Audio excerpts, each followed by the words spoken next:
Hi everyone, welcome back to the channel. In this video, I'm taking you with me on a 3-day journey through Yogyakarta, one of the most culturally rich cities in Indonesia. We'll explore the city, beaches and countryside. Breathtaking UNESCO temples including the world-famous Borobudur, yes with a baby, and Prambanan temple. I'll share tips and histories along the way. We have to taste some of the best food in town and the most famous snack in Indonesia. Stay until the end where we will review two really impressive hotels. This is the Tentrem. Yogyakarta is such a blast. It's like history, culture and adventure all bumping into each other. 3 days here? Perfect. Enough time to explore without feeling like you're running a marathon. So kick back, relax and enjoy the video. Full itinerary is hiding in the description. And hey, drop me a comment, I'd love to hear what you think. The very first stop is Borobudur. And honestly, this is the whole reason we came here. Borobudur is Indonesia's #1 UNESCO World Heritage Site and the largest Buddhist monument in the world. Prior to heading in, we visited the paid modern museum to learn about the history. The temple is shaped like a massive mandala, symbolizing the Buddhist view of the universe. It has 3 levels, a huge square base with terraces, circular platforms above that, and finally at the very top, a giant stupa. Scattered all around the upper levels are smaller stupas, each one hiding a Buddha statue inside. What makes Borobudur incredible are the stone carvings. They cover over 2.5 kilometers in length and tell stories from Buddhist teachings, from Buddha's past lives to moral lessons. Walking along these reliefs feels like reading a giant comic book carved in stone.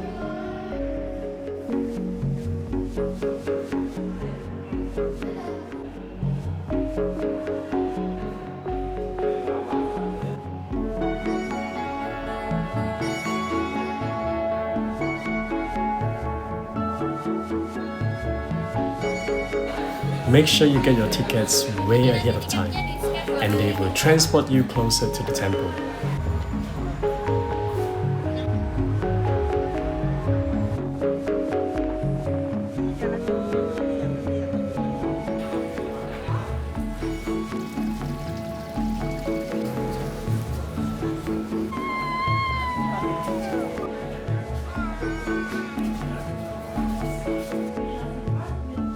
To climb up the peak, you need a special pass and they are complimentary in-house slippers.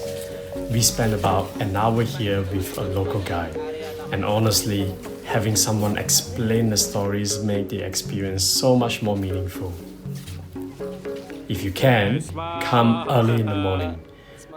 The Borobudur peak is really the star of the show.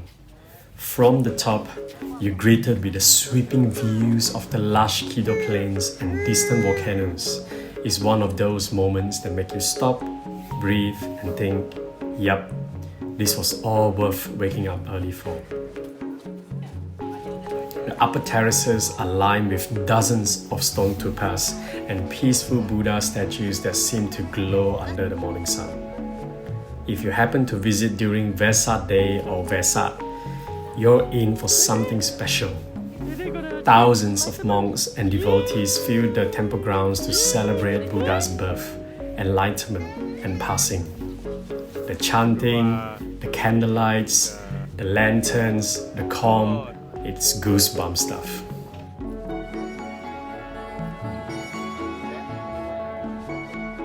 Famous UNESCO Borobudur, guys. Check this out.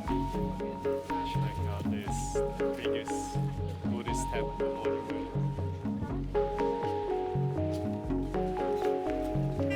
But fair warning, getting to the top is a bit of a workout. The steps are steep, a uneven and the tropical heat doesn't really help. If you're traveling with babies, little ones or grandparents, maybe give the climb a miss. The lower levels have plenty to see. Intricate carvings, ancient stories carved in stone, and great photo spots that don't require catching your breath every 10 seconds. You can also visit Mendut or Pawon temples nearby. They are flat, shady, and just as fascinating. Trust me, you still soak up the history and minus the sweaty stare challenge. There is an old free museum here, but honestly, it's not worth the time.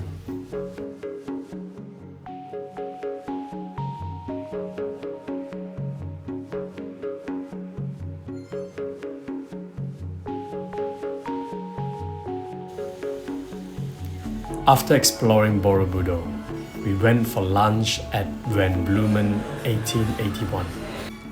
This restaurant is set in a beautiful restored Dutch colonial building.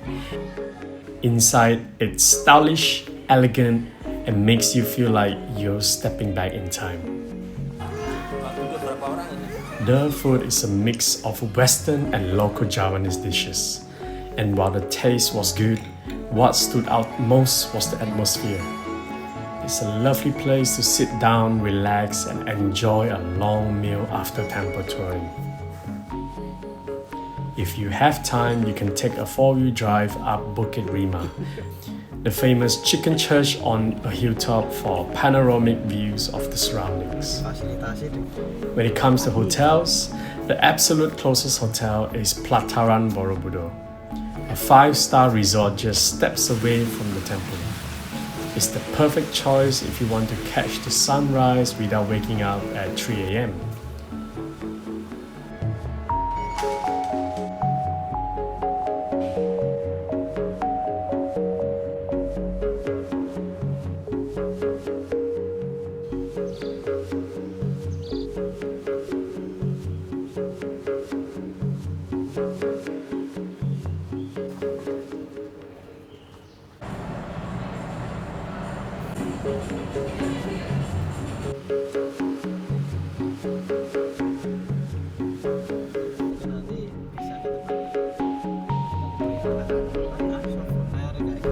Another great option is the Hyatt Regency Resort, which offers luxury facilities and beautiful gardens.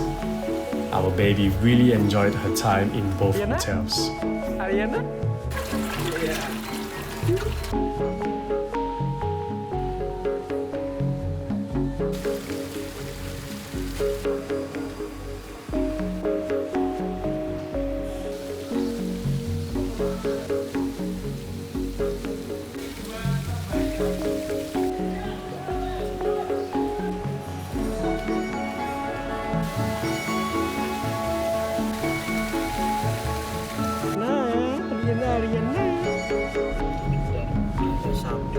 Back in Yogyakarta city, we stopped by Tempo Gelato. This is probably the most famous gelato shop in town, and it's always packed with both locals and tourists.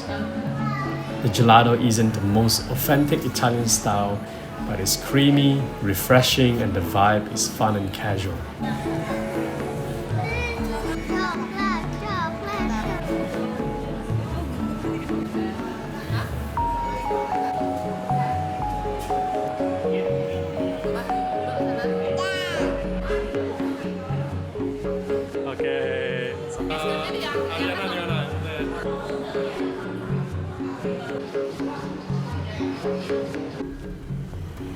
After dessert, we stopped by the luxurious Yogyakarta Marriott Hotel, one of the city's best 5-star business hotels, known for its elegant design, spacious lobby, and exceptional hospitality.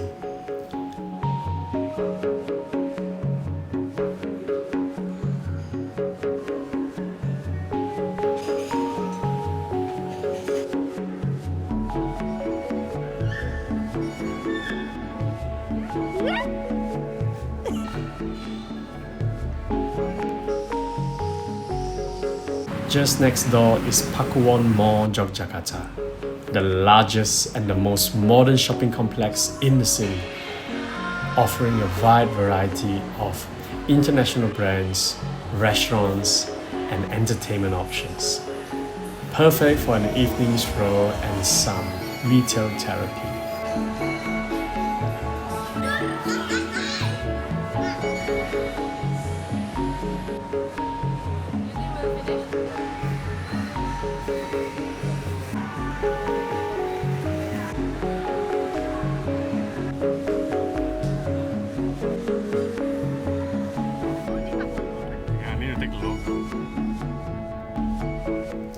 For dinner, we went to Ayam Goreng Suharti, one of Yogyakarta's most iconic restaurants. This place is legendary. Their fried chicken is crispy on the outside, tender and juicy inside, packed with so much flavor. It's so famous that even Indonesian presidents have eaten here.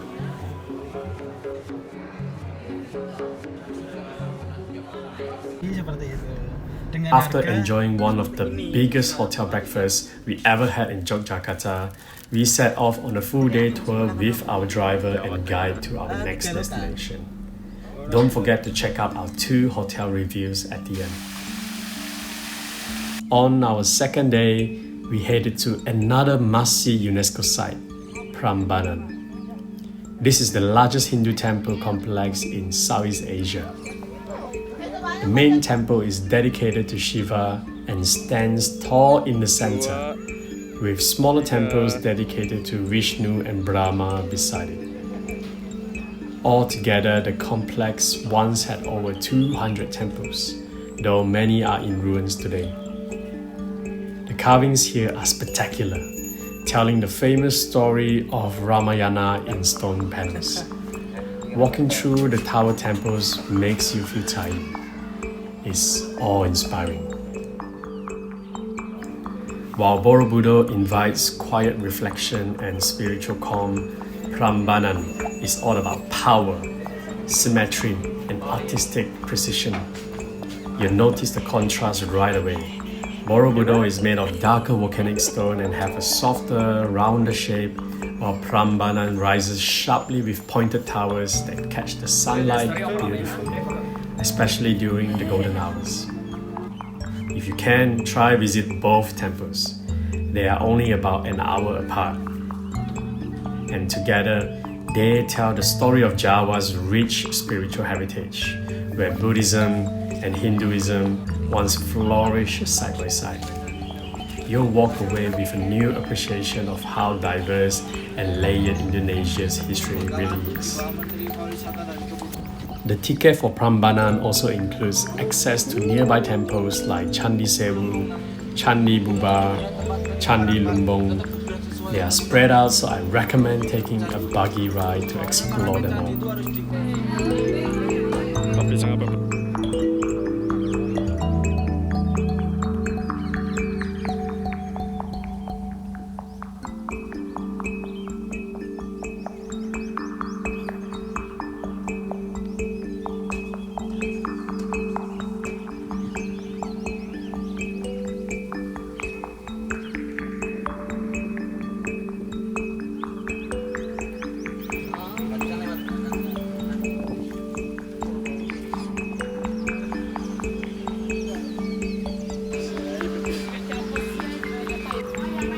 After a hot day of walking around, we cooled down with some fresh coconuts. Nothing tastes better than when you're melting in the sun. We also found our baby love coconuts, especially the young ones with the soft, tender meat. She was happily munching away while we were just sitting there, sweaty and tired. Looks like we got a little coconut lover in the family. On the way, you can also pass by Sultan Temple, which is a quieter and has beautiful twin structures. Another optional stop is Ratu Boko Palace, set on a hill with sweeping views of the countryside. After temples, we made our way to Gunung Kidul area for beaches. First, we visited Picnic Viewpoint, a popular spot for photos, but it can feel a bit too touristy.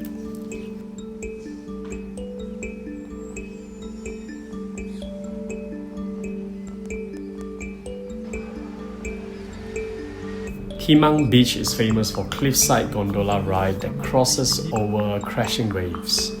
It's thrilling, but definitely not for babies, so we only pass by.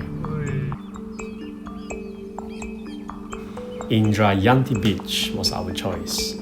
It's a peaceful spot with golden sand and small cliffs. The drive from the city is about 2 hours, so it's better if you plan to stay for lunch or the whole afternoon.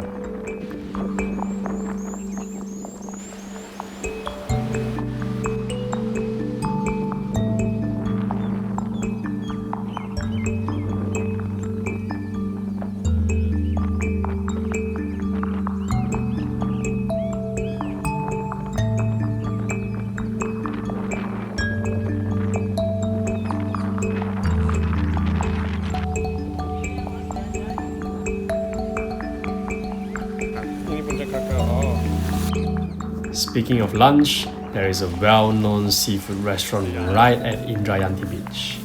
It's a nice place for a late lunch or enjoy dinner while watching the sunset.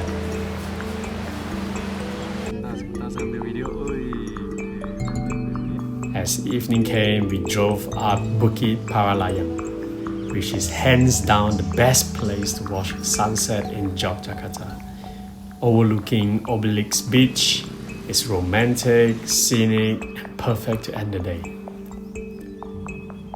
Apart from the two main temples, Bukit Paralayang was one of the most memorable highlights of our trip. If you got a private driver or guide and a bit of extra time, you have to come here. It's only a short drive from the city, and the view from the top, wow, it's absolutely worth it. You can see the coastline stretching for miles, with waves crashing below and the sunset. There are small cafes at the top where you can grab a drink, sit back, and just take in the views. We came here for the sunset, and honestly, it feels like the perfect way to end the day. If you're planning a private tour, make sure Bukit Paralayang is on your list. Totally worth it, and it's free.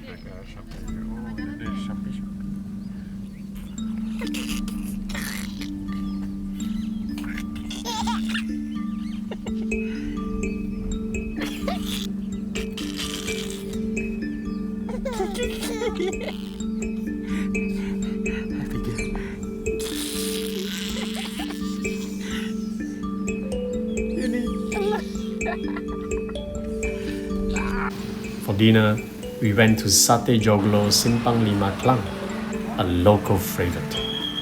Their specialty is sate klatak. Which are skewers of young lamb grilled simply over charcoal. The flavors are bold, the portions generous, and it's one of those places where you really feel like you're eating like a local. Remember to order Tentrem, a super delicious, rich lamb stew.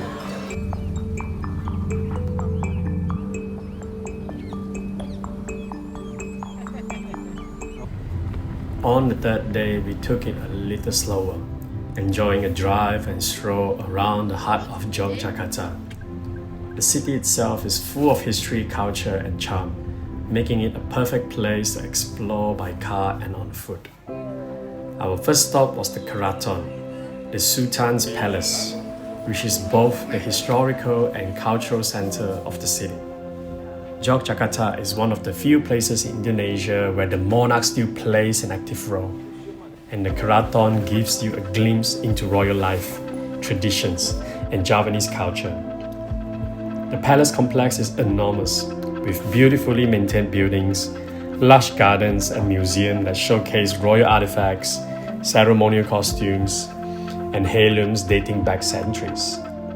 It's not just a tourist spot. The Kraton is still the residence of the Sultan and his family, and it hosts cultural performances and traditional ceremonies throughout the year. The Kraton itself provides more than just history. It's a cultural hub where visitors can watch traditional Javanese dance and gamelan music performances. Try on royal-inspired costume and buy handcraft souvenirs made by the palace artisans. Spending a few hours here is a fantastic way to understand Yogyakarta's royal heritage and living traditions while soaking in the city's unique atmosphere.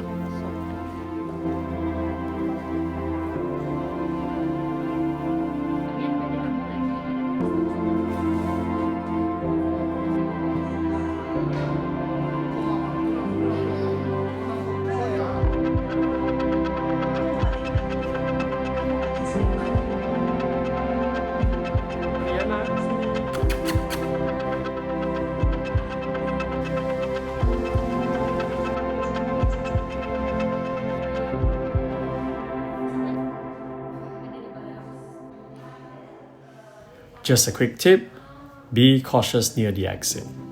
Sometimes people will approach you offering batik or coffee tours and will take you far out of the way. If you want to shop, stick to official shops and well-known stores. For lunch, we tried Gudeg Sagan. Gudeg is a signature dish of Yogyakarta. Watching the dishes being prepared in front of us was a real treat. A sweet and savory stew made of young jackfruit, cooked slowly in coconut milk and spices. It's often served with rice, chicken, egg, and spicy sambal. This restaurant not only served the best gudeg we had on the trip, but also had live music and great atmosphere.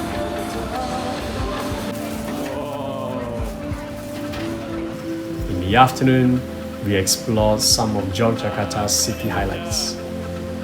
The Tugu Monument is a central landmark, and right across it is Kopi Naglen Cafe, where you can sit down and enjoy the view.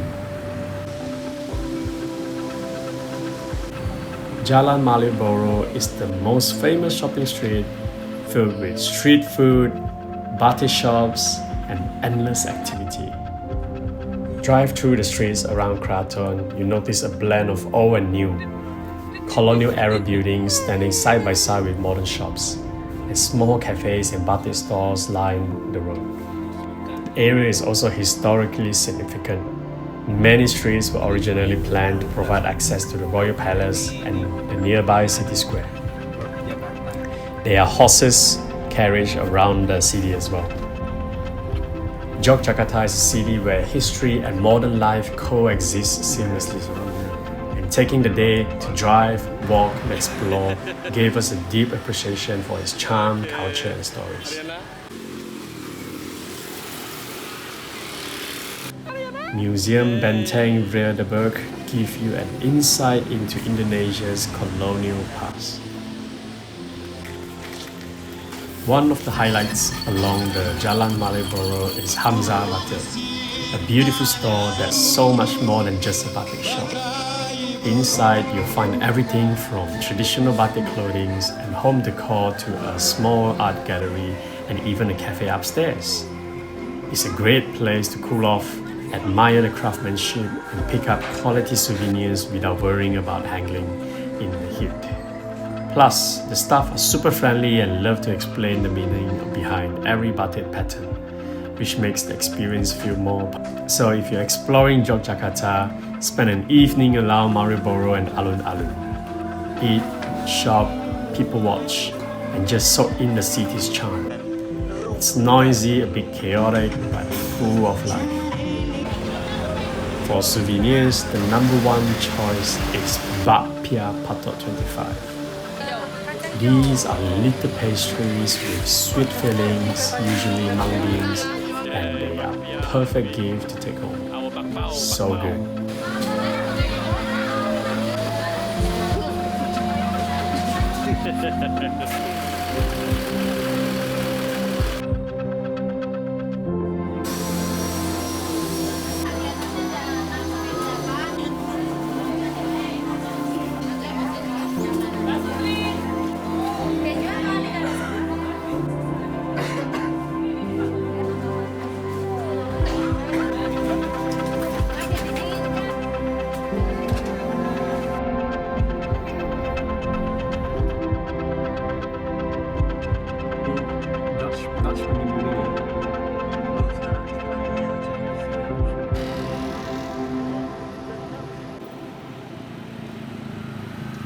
Yoga. Smile.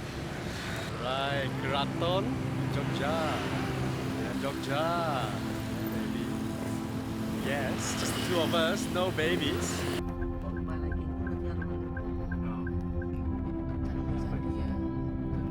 Speaking of which, the Alun-Alun Utara or the Alun-Alun North and South Square are right near the Kraton. These open spaces were historically used for royal ceremonies and public events, but today, at night, is bustling with street vendors, traditional games, and families enjoying the evening. One of the highlights of our trip was staying at Hotel Tentrem. The word Tentrem in Javanese means peace and tranquility, and that's exactly the feeling you get from the moment you arrive. The hotel beautifully blends Javanese culture and touches with modern luxury, and is conveniently located in the city, close to Malioboro Street and the Tugu Monument. Facilities here are outstanding. There's a stunning swimming pool, a tennis court, a kids' playground, and a relaxing spa. Even an executive lounge with all-day snacks and evening cocktails. The hotel also houses Sido Muncul Gallery, where you can shop for authentic batik, silver jewelry, wood carvings, and paintings, all without leaving the property.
Yeah.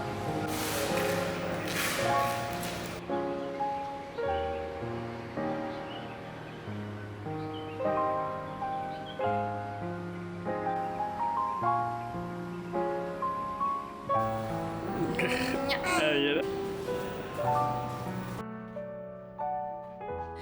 Wow. The rooms are equally impressive. The twin rooms are perfect for older parents, offering plenty of spaces to relax after a long day of temple hopping. The hotel manages to feel like a peaceful resort right in the city. Classy, elegant, but never stuffy. And the service is impeccable. King-size rooms are spacious, calm, and super comfortable, perfect for couples and small families. Bathroom.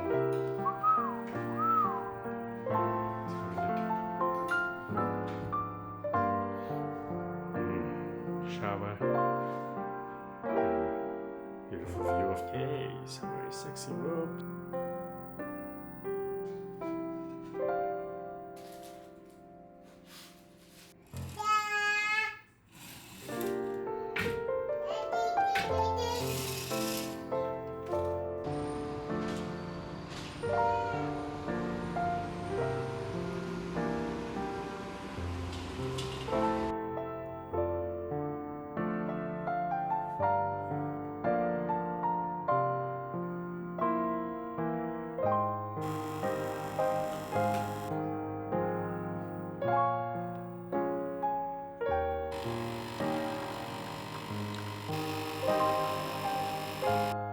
There's a coffee. Ini lagi di hotel, dia lagi kasih makan Ariana. Kangen. Oh, malah boy. What really blew us away was the breakfast buffet. Honestly, I said it is the best breakfast in Yogyakarta and maybe all of Indonesia. The spread is enormous. Traditional Javanese dishes, freshly made noodles, Western classics, pastries, fresh juices, and a dessert section that looks straight out from a five-star restaurant. And the best part, everything tastes as good as it looks. You could easily spend the entire morning sampling and also eating non-stop. Yeah. There are also famous restaurants from Yogyakarta setting up booths at the breakfast buffet. Those are my favorite.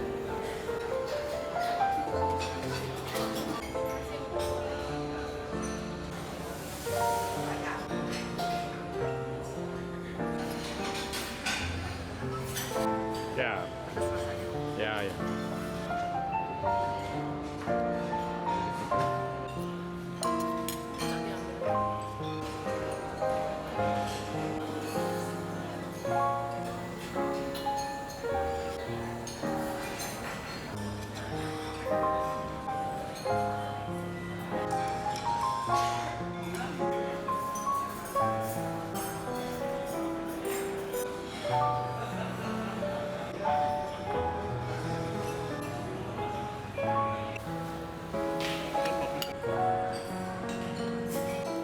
Dia dah.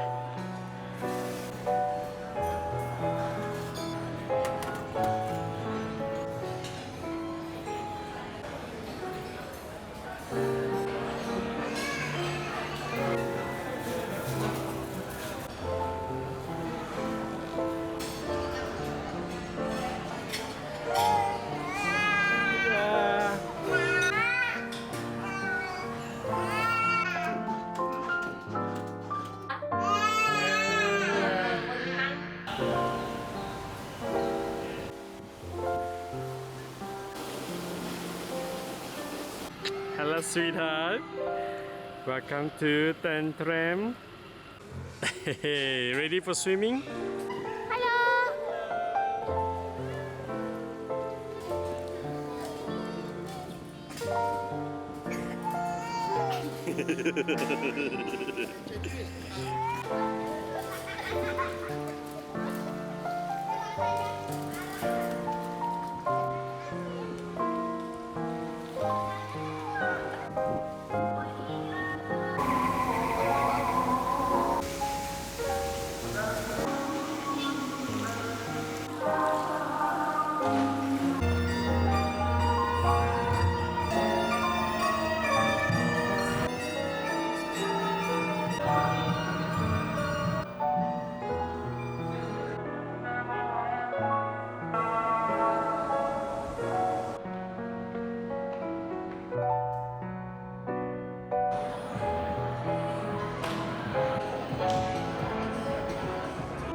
Dining options here are excellent too.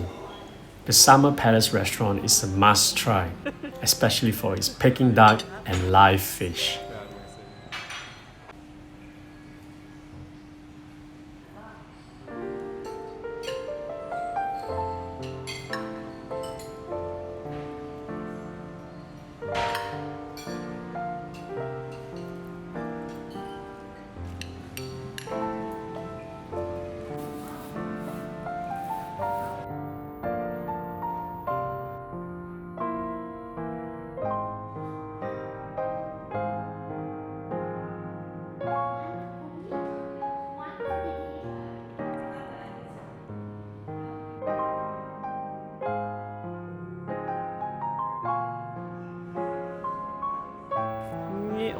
Cium.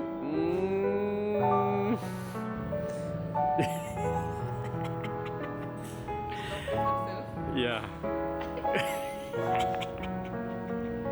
Tak mau cium ayah, tak mau cium ibu, mau cium saja sendiri.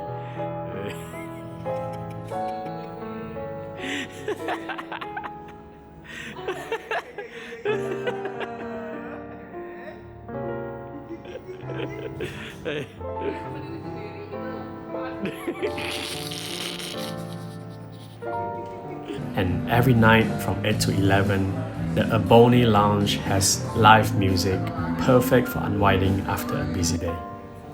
So whether you're visiting as a family, a couple, or business traveler, Hotel Tentrem is truly one of the best hotels in Yogyakarta.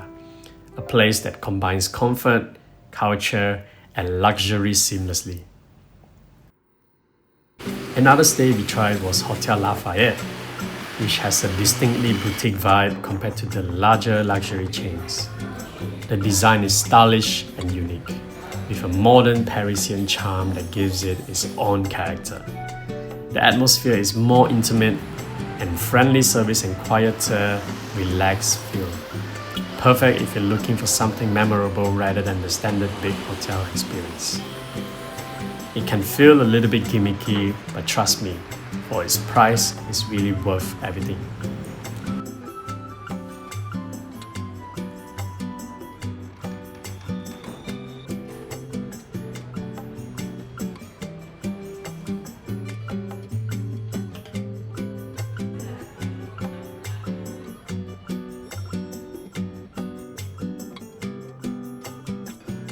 One of the real highlights here is the breakfast. Every day brings something new, keeping it fresh and fun, and the quality is well above what you expected for the price. From freshly cooked Indonesian dishes to continental flavors, each item is thoroughly prepared and delicious. And of course, next to breakfast, you get the views. Both the rooftop restaurant and the rooms overlook the entire city. In the morning, you can enjoy a soft mist over Yogyakarta with Mount Merapi, the volcano in the distance. And at night, the city lights sparkle below, creating a peaceful, magical atmosphere. And that wraps up our 3 days in Yogyakarta. From the spiritual grandeur of Borobudur and Prambanan, to the natural beauty of Indrayanti Beach, to the delicious local food and cultural heritage in the city, Yogyakarta is truly a destination that has it all. If you're planning a trip here, my tips are start early to beat the crowds and hit at the temples. Dress respectfully, especially visiting the sacred sites. Try as much local food as possible. Gudeg, sate klatak, and Suharti fried chicken are a must. And if you need to have probiotics like myself, go for it. Choose a hotel that matches your travel style, whether it's luxury like Tentrem or boutique like Lafayette. And most importantly, stay open to surprises. Some of our favorite moments come from little detours. Thanks so much for joining me on this journey. If this video helps you plan your own Yogyakarta trip, don't forget to like, subscribe, and leave a comment with your questions. I love to hear from you. See you in the next video.